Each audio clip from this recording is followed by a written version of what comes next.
Concluída sua construção em 1972, o edifício Joelma foi imediatamente alugado ao Banco Crefisur de Investimentos. No começo de 1974, a empresa ainda terminava a transferência de seus departamentos quando, no primeiro dia de fevereiro, uma chuvosa sexta-feira às 8h45 da manhã, um curto-circuito em um aparelho de ar-condicionado no 12º andar deu início ao incêndio que rapidamente se espalhou pelos demais pavimentos. As salas e escritórios do Joelma eram configurados por divisórias, com móveis de madeira, pisos acarpetados, cortinas de tecido e forros internos de fibra sintética, condição que contribuiu sobremaneira para o alastramento incontrolável das chamas. 15 minutos após o curto-circuito, era impossível descer as íngremes escadas que, localizadas no centro dos pavimentos, não tardaram a serem bloqueados pelo fogo e a fumaça. Os corredores, por sua vez, eram estreitos. Na ausência de uma escada de incêndio, muitas pessoas ainda conseguiram se salvar ao contrariar as normas básicas e descer pelos elevadores. Mas estes também logo deixaram de funcionar quando as chamas provocaram a pane no sistema elétrico dos aparelhos e a morte de um assessorista no 20º andar. Na rua, os bombeiros tentavam agir em meio à confusão estabelecida pela Polícia Civil, curiosos, PMs, médicos, enfermeiros, soldados do Exército e até escoteiros. Homens e mulheres, alguns em trajes menores, os rostos escurecidos pela fuligem, agitavam-se freneticamente nas janelas tentando chamar a atenção. Mas os helicópteros não conseguiam pousar no terraço escaldante e seus cabos de aço pendiam inutilmente. As escadas Magiros, de 40 metros, não chegavam aos andares mais altos. A parte do edifício que compreendia os escritórios da Crefisur foi totalmente destruída, mas estava assegurada pela companhia seguradora Santa Cruz. Os 7 primeiros andares de garagens não foram atingidos pelas chamas. Essa parte administrada pela Joelma formava um bloco quase isolado do restante do edifício, tendo portas de emergência e de interligação. Dos aproximadamente 756 ocupantes do edifício, 191 morreram e mais de 300 ficaram feridos. A grande maioria das vítimas era formada por funcionários do Banco Crefisur de Investimentos. Segundo o vice-presidente do Crefisur, 1.016 funcionários trabalhavam no edifício. Desse total, 861 ficavam nos andares superiores à garagem, e cerca de 600 já haviam chegado quando o incêndio começou. A firma de limpeza Continental tinha 77 funcionários no prédio. A empresa contratada de limpeza, a Continental, tinha 77 funcionários no prédio. Até às 18 horas do dia da tragédia, 125 dos 179 mortos no incêndio do edifício Joelma já tinham sido retirados do Instituto Médico Legal, depois de identificados por parentes e amigos.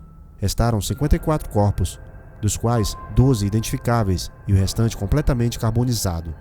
Em 30 horas, do meio-dia até as 18 horas, aproximadamente 8.000 pessoas foram ao local, no bairro de Pinheiros, para reconhecer os cadáveres. O ambiente era de tristeza e até os funcionários não conseguiam esconder a emoção. A tragédia do Joelma, que ocorreu apenas 2 anos após o incêndio do edifício Andraus, reabriu a discussão popular com relação aos sistemas de prevenção e combate a incêndios nas metrópoles brasileiras, cujas deficiências foram evidenciadas nas 2 grandes tragédias.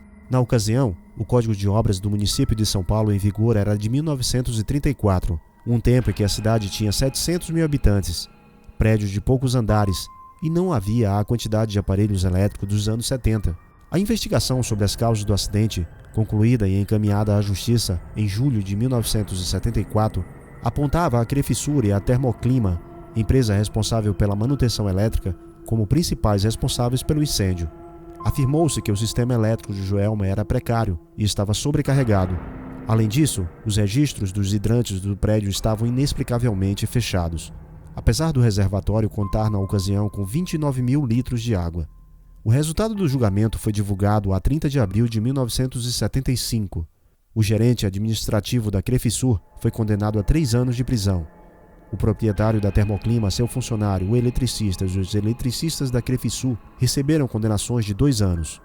Após o incêndio, o prédio ficou interditado para obras por 4 anos.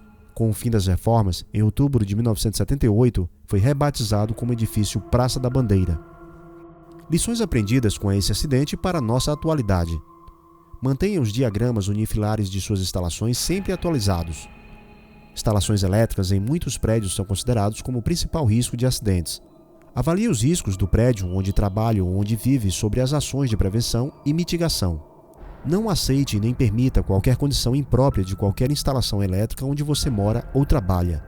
Exercícios simulados são a melhor maneira de manter a população ocupante do prédio preparada para emergências. Os sistemas de combate a incêndios devem ser vistoriados com regular frequência para garantir o perfeito funcionamento na dependência do uso. O AVCB, Atestado de Vistoria do Corpo de Bombeiros, é um documento que atesta que a edificação ou instalação cumpre com os requisitos do projeto de prevenção de combate a incêndios. Mantenha atualizado. Emergências em prédios, lembre-se, não use o elevador. Mantenha-se abaixado, evitando contatos com a fumaça. Evacue a área rapidamente. Não retorne para buscar pertences. Esteja atento às orientações dos especialistas. Incêndio do edifício Joelma, um dos incêndios com maior quantidade de mortos e feridos na história do Brasil.